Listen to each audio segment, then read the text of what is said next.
o'clock. So, good morning. I am Mario Gangemi, the chair of the MDTA Capital Committee, and conducting this morning's meeting, which I call to order at 9 a.m. In accordance with the live streaming law, this meeting is being conducted via video conference and live streamed on the MDTA Capital Committee page. As a reminder, all members of the Capital Committee will have their video active during the entirety of the meeting. And to minimize background noise, I ask that everyone on the line please mute your phones, unless, of course, you're presenting, which then we want your audio on as well as your video. And when you're done, please, with the exception of the committee, please have your video, turn your video off and put your audio back on mute. Today, there are no members of the public, no elected officials, and no media registered to comment. So we can move on to agenda item number 1, which is approval of the Capital Committee open session meeting minutes of July 6, 2023. I will entertain a motion for approval. So moved, Mr. Chairman. So moved. Second by Member Gaines. All those in favor say aye. Aye. Aye. All right. Now we can go on to Simon, who is going to talk to us about contract MR 3033, which is on-call structural repairs and miscellaneous modifications. Simon, you're on.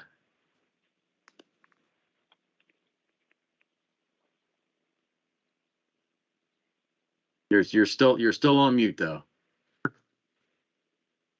What about that? Can you hear me now? We can hear you now perfectly. Okay, thank you very much. Good morning, everyone. My name is Simon Tagai. I'm a project engineer at the OEC. Today, I'm presenting MR 3033 contract. The purpose of this contract is to have multiple contractors on standby to perform miscellaneous structural steel, concrete, and other types of repairs on MDTA structures.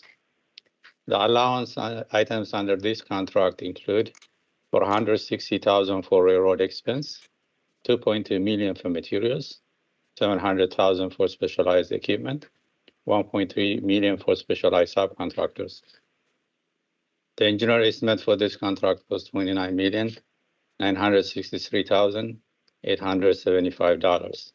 The contract was advertised on March 14, and bids were received on May 24, 2023.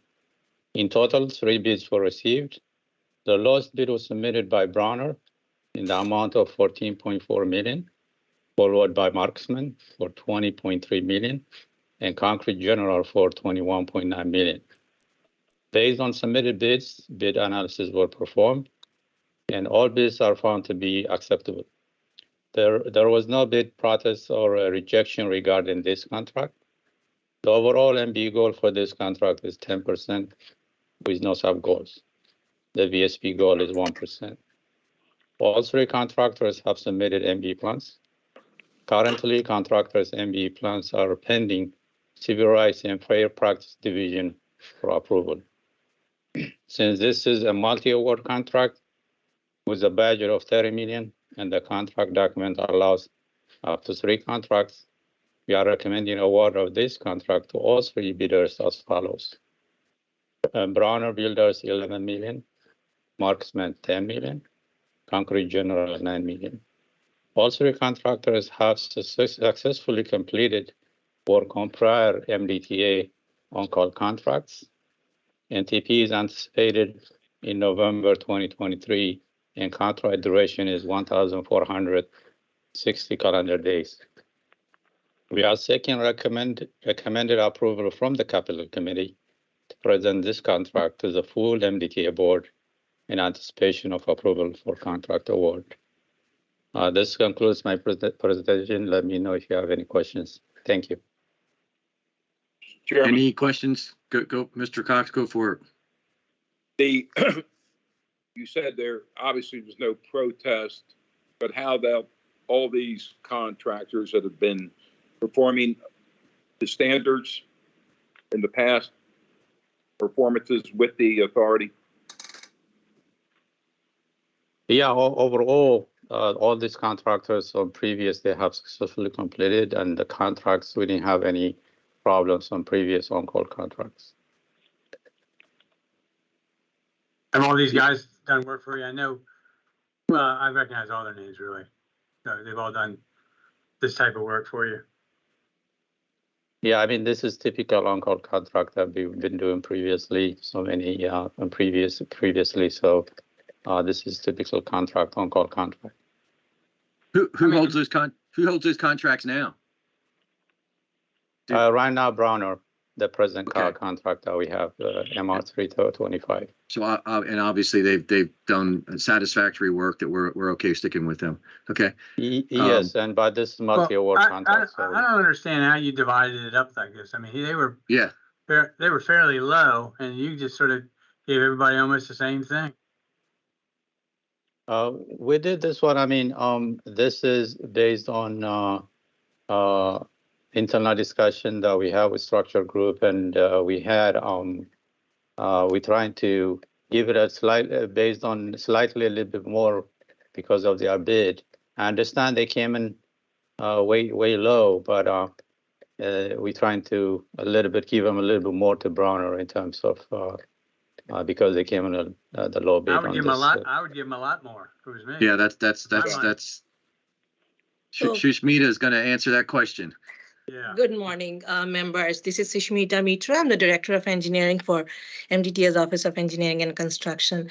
So this contract definitely gives us the opportunity to award up to three contracts, and then also decide on the amount that we award.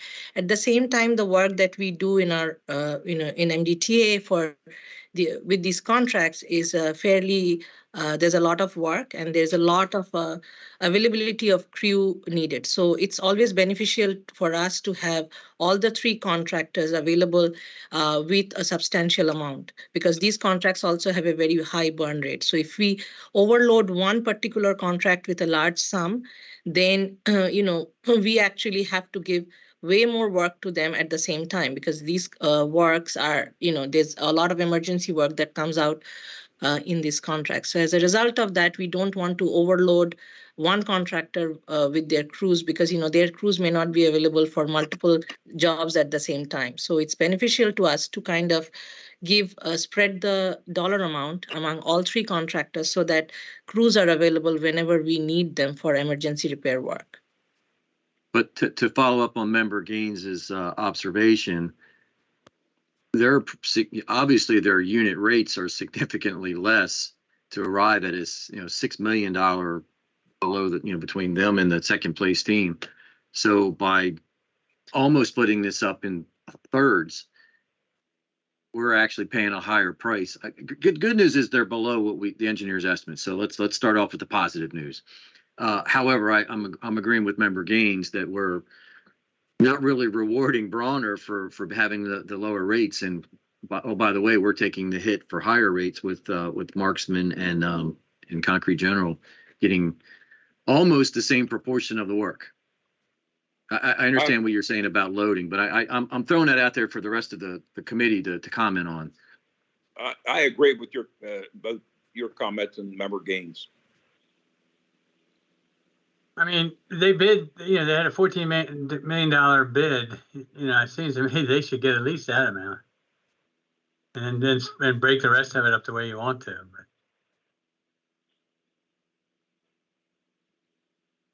So we did perform an entire bid analysis for all the three bids. Yeah, so their their unit prices are comparatively lower, but at the end of the day, we also do a holistic analysis of a typical task order, or overall how the contract plays out in terms of the prices.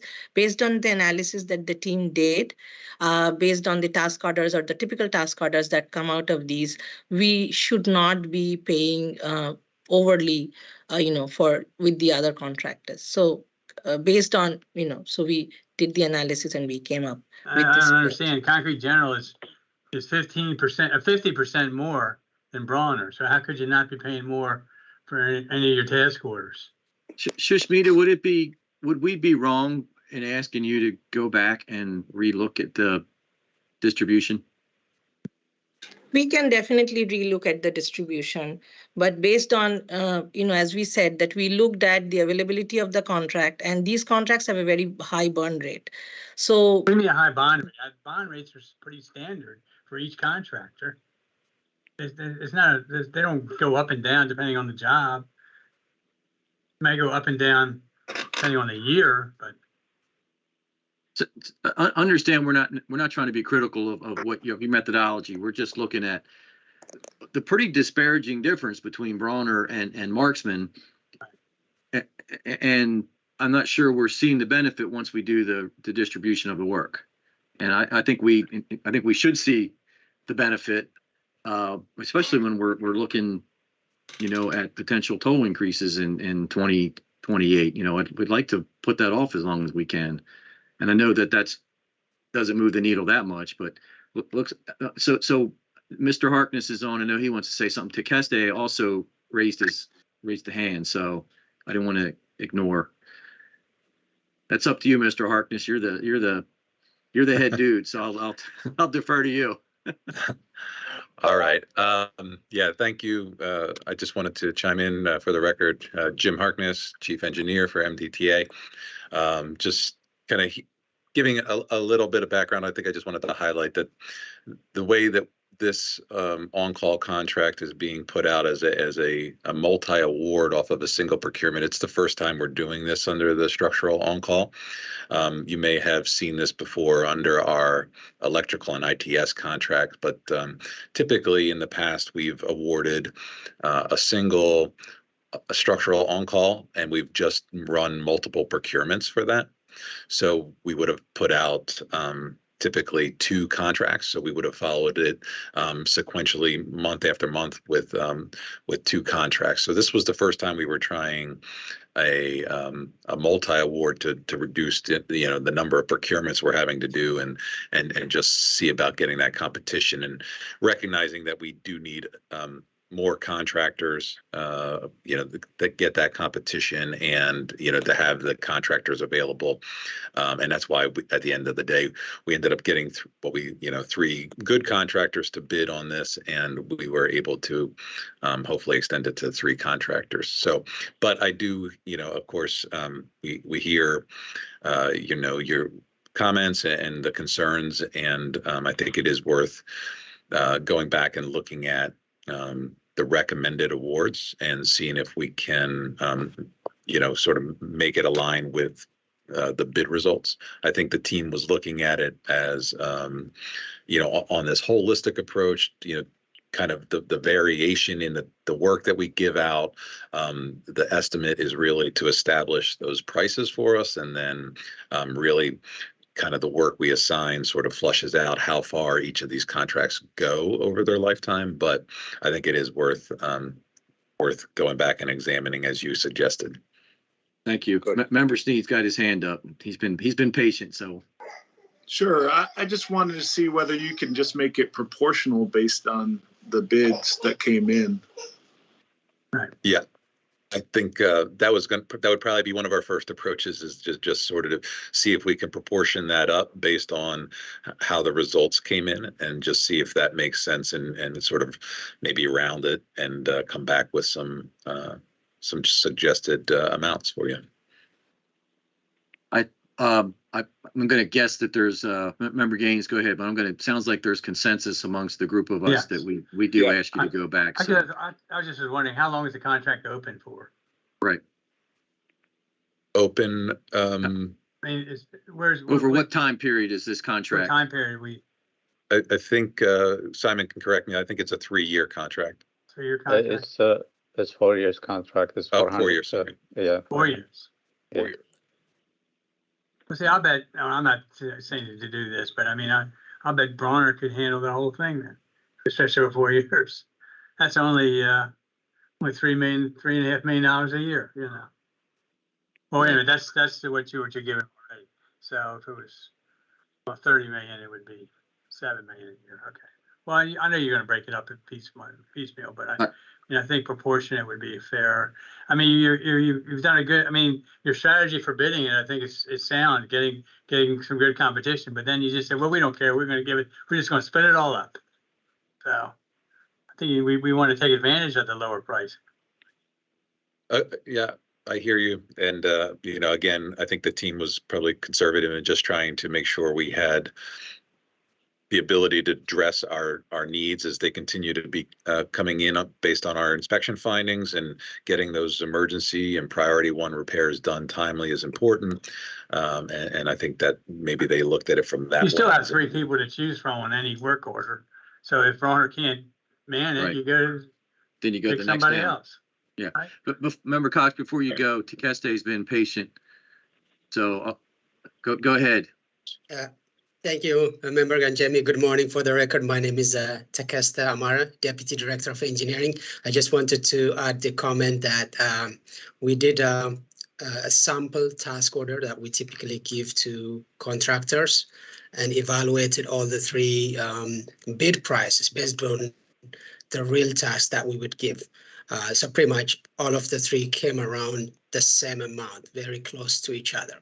So that, additional analysis has, a little bit of more information for us to give these contractors reasonably similar amounts. So just wanted to mention that. Yeah. What you're saying then is that the bid items were not a good example of what your task orders are going to be. Or task orders are going to be different than the bid items you had here. It sounds like, right? And that's what your bid items are. You're bidding hourly rates and everything else. And now you're saying the task order is different. It seems like one should represent the other. It should be proportionate, I would think. Yeah, that's my comment, Lee. That's exactly what I was going to say. Same thing. Donna's got her hand raised. So Donna, go ahead and tell us what you're thinking. Good morning, everyone. For the Good record, morning. Donna DeCerbo, Director of Procurement. Correct me if I'm wrong, but I believe the recommended amounts being awarded. So we've shown the bid amounts, but we are recommending, at least in our CRFP paperwork, award amounts of 11, 10, and 9 million respectively. Is that not sufficient? Or are we still thinking we need to go back and have this conversation? You're right. We're That's not thinking we need to sufficient. go back and have the conversation, because there's pretty wide gap between 1 and 2, and even a little bit more between 2 and 3. So Okay. that's why we're Okay. saying that. And All right, even though I you're just going to end wasn't- up awarding the same amount, he's doing it a lot more efficiently. So you're going to either get much more work done, or it's going to come in. You're going to get $30 million worth of work done for 20 million. Okay. Okay, I'm clear. I agree with Yes, sir. Member Gaines, and all the other Member Sneed and the chairman. I think you got to look at this on a broader range, in my opinion. Okay. Understood. Thank So you. I think Simon, I think your team knows what we're asking. Yeah. It means we're putting it off for another month. But I Okay. think that I think you guys did a great job in putting this together. So don't look at this as a Okay. bad thing. We're trying to be stewards of the money that comes in, and use it as efficiently as possible. And that's why you got some great members here to question. That's what we're here for. To challenge what's thrown at us. So I think we've done that sufficiently today. So I think maybe we probably ought to have an official motion to send it back for redistribution. So just to make sure we're clean. So moved by Member Gaines, second by Member Cox. All in favor, say aye. Aye. Aye. Aye. All right, that was all this. So Jeffrey Davis and Kim's got her hand up. I probably should go with Kim. Yes, sir. I just want to clarify, are you actually directing staff to evaluate it or to actually redistribute it? Just want to make sure it's clear for staff. I think we're directing to see a redistribution, not evaluating it. I think we've kind of already done that, but Okay. maybe it's both. Just want to make sure. Thank you. Mm-hmm. Yep. Thank you. All right. So, anything else for the good of the call? Simon, thank you for a good presentation. Appreciate your time on that and explanation. And All right. We'll do better next time. How's that sound? All right, thank you. Thank you for the feedback. I appreciate it all. Thanks a lot. Mr. Harkness, can we talk to you for a second? I was thinking about a upcoming agenda item. Yes. I mentioned it to our previous executive director. I was coming back from the Baltimore 10 miler, and the person that actually went there to sort of was my support person to cheer me on when my wife was away. She noticed how beautiful the wildflowers were along the road. So I thought we should have a presentation on our beautification process, our wildflower plantings. I thought that would be kind of spice up our conversation a little bit. Sure. Okay. We can, Doesn't certainly. have to be the next one. Right. Future No, one. I mean, we started to look into it a little bit, and we should be able to give you just a little bit of information on what's happening on the roadside there, in terms of some of the growth you may be seeing on the wildflower or in the median. It's a good story. It's a good Yeah. story, and we should be spreading good stories. So appreciate that. Anything from anybody else on the committee or for the good of the cause? I'll make a If motion, not, we I will- adjourn. Yep. Thank you. Motion to adjourn by Member Gaines. There a second to adjourn? Second. Second by Member Sneed. All in favor, say aye. Aye. Aye. Aye. Gotta give you a shot, Member Sneed. We gotta. That's right. He did. All right. So we are officially adjourned. I appreciate the healthy discussion, and we'll see everybody soon. Have a great and safe and cool